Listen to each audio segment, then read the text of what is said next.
We need not ease back into the uncivilized era of fighting to be a superior race. That is a contradiction in terms, because there is but one race, the human race. Jesse Jackson spent decades as a public figure, turning his moral convictions into public action. Jackson was a Presidential Medal of Freedom recipient, a Democratic presidential candidate, and one of the world's best-known Black activists. Following a lengthy illness, Jesse Jackson died earlier this week on the morning of Tuesday, February 17th. He was 84 years old. Hello and welcome to USA Today's The Excerpt. I'm Dana Taylor. For more on the life and legacy of the late Jesse Jackson, now joined by USA Today national correspondent Trevor Hughes. Trevor, thank you so much for joining me. Yeah, good to be here. As you wrote, Trevor, Jesse Jackson was a towering civil rights icon. His civil rights story really begins at a public library in Greenville, South Carolina. Tell me about the Greenville Eight. This is one of those stories that feels like it's from the ancient past, but it is not. This was 1960. Jesse Jackson was home from college. He was studying divinity, and he needed a book from the library. Now, at the time, segregation was legal under the Jim Crow laws. And the book he needed was in the white-only library. He tried to borrow it. They wouldn't let him. Even though it was just steps away, they told him to come back, maybe a week later, and they would have it available. So with a few friends, he did something audacious. They walked into the white library, started reading books. They sat down and read books. They weren't talking. They weren't hassling people. They just sat and read.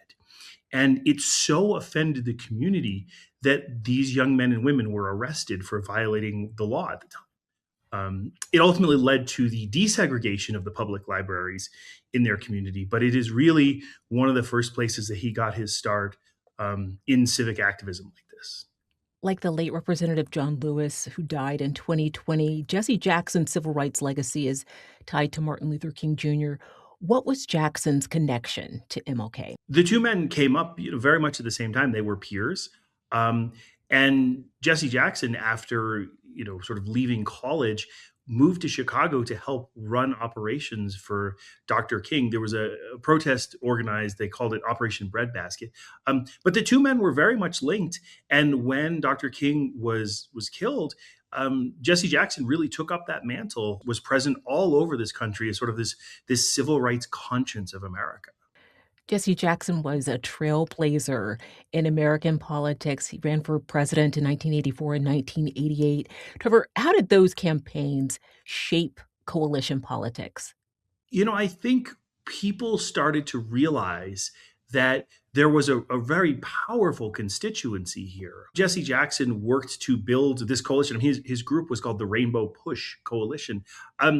And so he really helped lay the foundations for the modern Democratic Party, which is built in bringing together disparate groups of people who are perhaps less specifically identified with one kind of belief or one kind of worldview.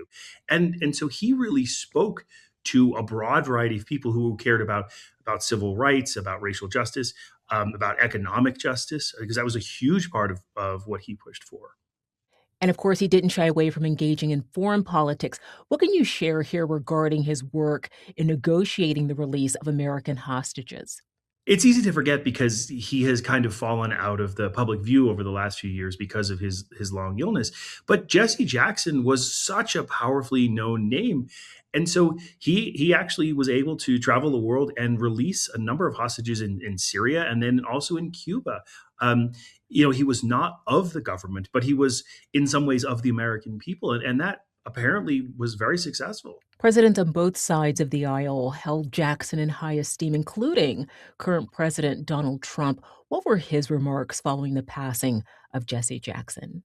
In a social media post, the president said something I didn't realize, which is that he had provided office space for Jackson's coalition in New York City for quite some time.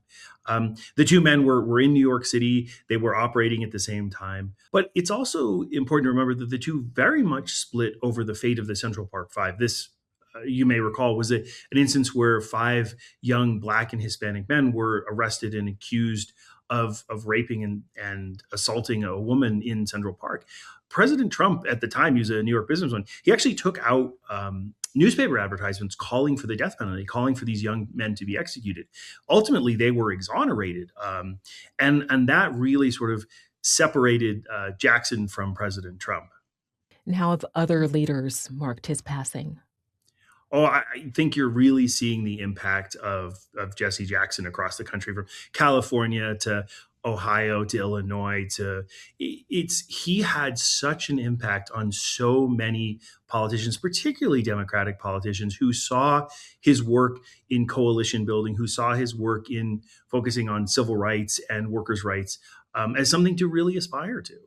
Jesse Jackson was a staunch advocate for civil rights. We know that. That includes pressing corporations on their hiring practices.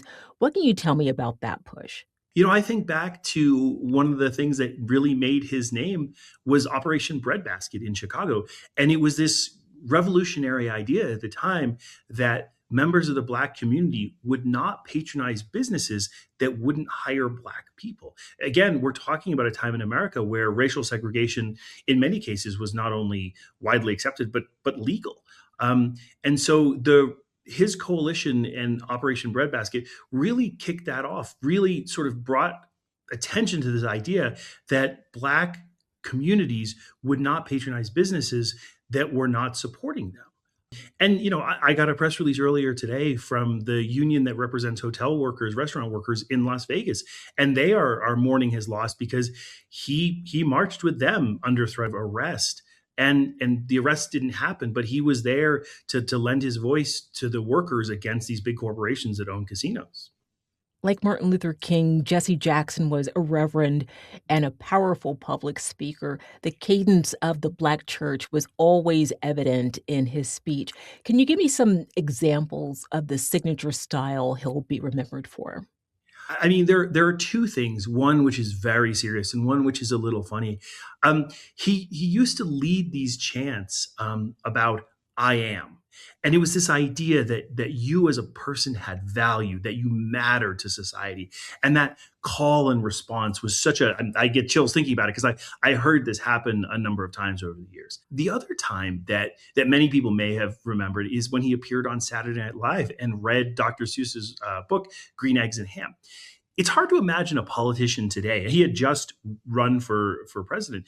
It's hard to imagine a president today so seriously, but also so hilariously reading a nonsensical book like that. But the way he delivered it, the tone, the tenor, his cadence was just, it's amazing. If you go back and watch the recording, you can hear the studio audience just rolling on the floor laughing at the way he presented that. Trevor, Jesse Jackson marched with Dr. King back in the 1960s and was still out decades later in support of protesters in 2021. That was during the trial of Derek Chauvin, who was ultimately convicted in the murder of George Floyd.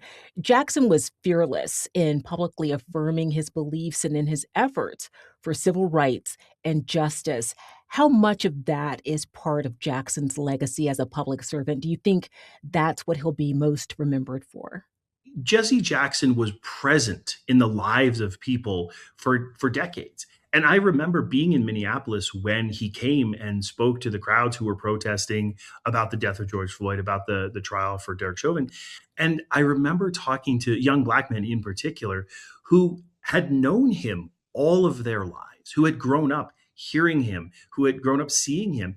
And to have him lend his weight to their cause, that was really powerful. And I have to tell you, one of those young men that I covered back years ago, he was recently arrested along with Don Lemon in the church as part of the protests from the ICE actions. And so I think that his legacy really, really will last many, many years as he sort of embodied this kind of protest and civil consciousness and civil conscience that really spoke to millions of Americans. Trevor Hughes is a national correspondent for USA Today.